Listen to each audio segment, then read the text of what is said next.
నేను కేసీఆర్ అంతా మంచోడిని కాదు, మళ్ళా బరాబర్ మన టైం వస్తుంది, పేర్లు రాసి పెట్టుకోండి, వచ్చినాక ఒక్కొక్కడికి ఏం చేయాలో అది చేస్తా, వదిలిపెట్టే సమస్యే లేదు. కొంతమంది అనుకుంటున్నారు మేం రిటైర్ అవుతాం, ఇంటికి పోతాం, మమ్మల్ని ఏం చేస్తారు అని.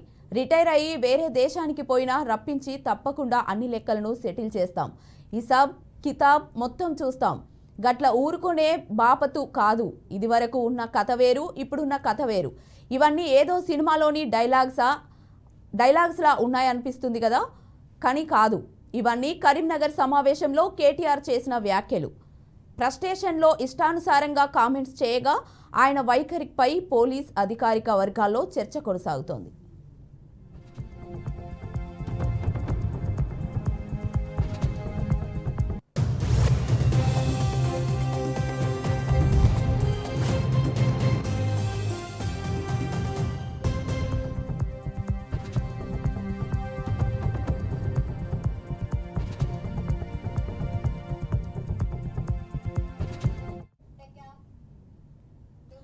అయితే రాష్ట్ర రాజకీయాల్లో ఇప్పుడు గులాబీ రెడ్ బుక్ కామెంట్స్ హాట్ టాపిక్గా మారాయి.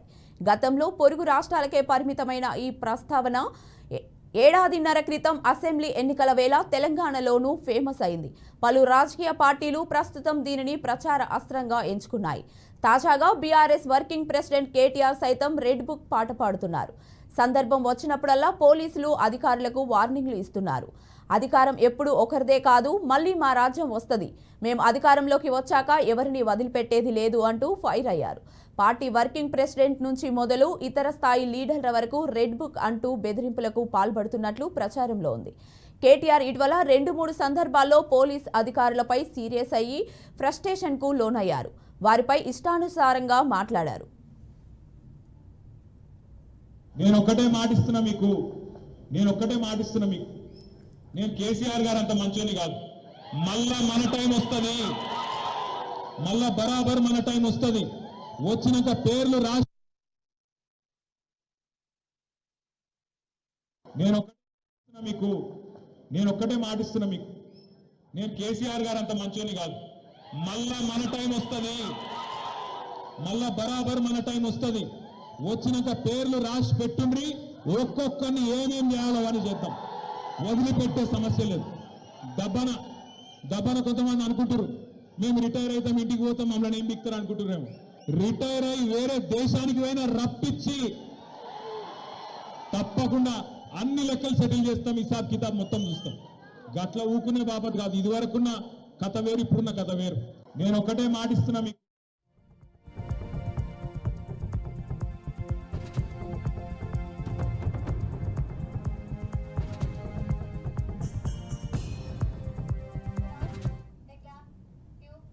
మేం తిరిగి అధికారంలోకి వస్తాం, ఒక్కొక్కరి భరతం పడతామంటూ ఇండైరెక్ట్గా పోలీసులకు అధికారులకు వార్నింగ్ ఇచ్చారు.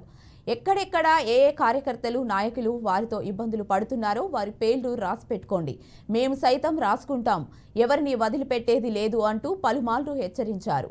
కేటీఆర్ చేస్తున్న వ్యాఖ్యలపై సర్వత్రా విమర్శలు వెల్లువెత్తుతున్నాయి. ఆయన కామెంట్స్తో ఇటు పోలీస్ అటు అధికార వర్గాలు అసహనంతో ఉన్నాయి. ప్రభుత్వంలో భాగంగా తమ విధులు పార్టీ అధికారం కోల్పోయిన తర్వాత రాష్ట్రంలో అరాచక పాలన సాగుతోంది. ఈ నేపథ్యంలో పార్టీ కార్యకర్తలు రాష్ట్రంలో పర్యటించాలని కోరుతున్నారు. అది కారులోనో హెలికాప్టర్లోనో కాదు, పాదయాత్ర చేయాలని కోరుతున్నారు.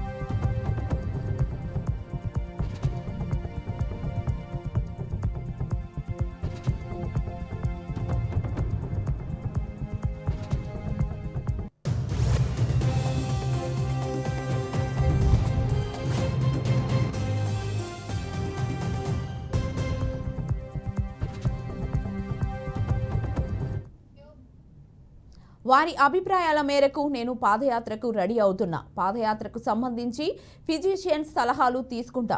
ప్రస్తుతం బీఆర్ఎస్ నాయకులు కార్యకర్తలను అనేక విధాలా వేధిస్తున్న పోలీసులు సహా ఇతర అధికారుల పేర్లను రాసుకుంటున్నా.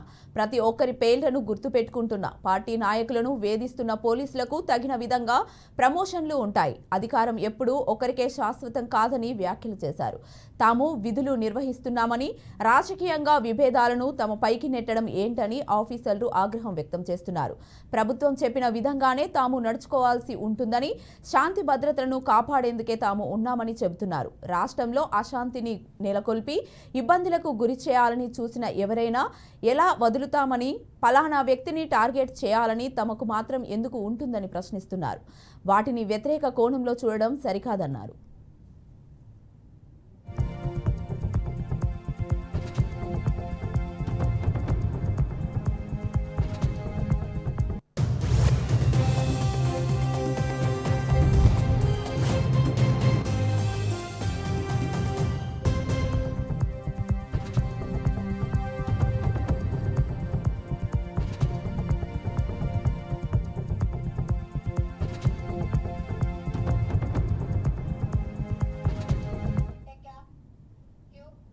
కేటీఆర్ చేసిన ఘాటు వ్యాఖ్యలపై మరింత సమాచారాన్ని మా ప్రతినిధి శ్రీనివాస్ అందిస్తారు. శ్రీనివాస్, చెప్పండి.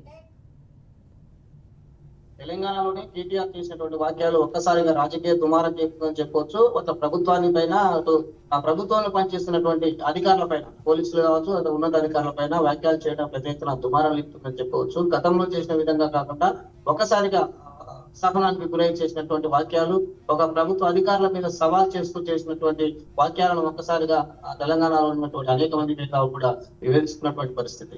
అధికారం పోయినంత మాత్రాన చేసేటువంటి వాక్యాలను ఇది సరైన విధానం కాదని కూడా చెప్తున్నారు. కార్యకర్తలకు భరోసా ఇస్తున్నారా, లేకపోతే ప్రజాస్వామ్యంలోనే సంబంధించిన సవాలు విసురుతున్నారా? అది అధికార పార్టీకి సంబంధించినటువంటి ప్రభుత్వ అధికారుల మీద అది దృష్టిగా ప్రదర్శించడం సరైన విధానం కాదని కూడా పెద్ద ఎత్తున విమర్శలు ఎత్తుతున్నటువంటి పరిస్థితి.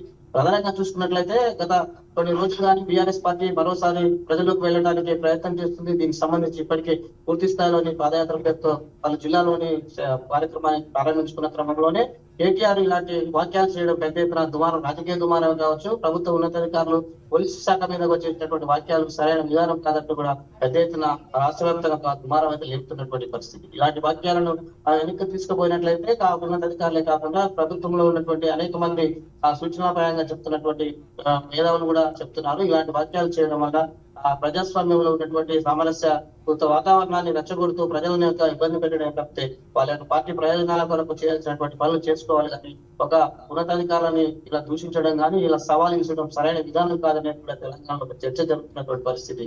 ఈ విషయం పునరావృతం కాకుండా చూసుకోవాలని కూడా కేటీఆర్ కూడా ఆ ప్రభుత్వ ఉన్నతాధికారులు సూచనలు చేశారు. దీనికి సంబంధించి కూడా ఇలాంటి విషయాలు పునరావృతం కాకుండా చూసుకోవాలని కూడా అదే అంశం జరుగుతున్నటువంటి పరిస్థితి. ఇది తెలంగాణలో ఉన్నటువంటి కేటీఆర్ చేసినటువంటి వాక్యాలపై ఉన్నటువంటి తాజా పరిస్థితి. Right Srinivas, thank you.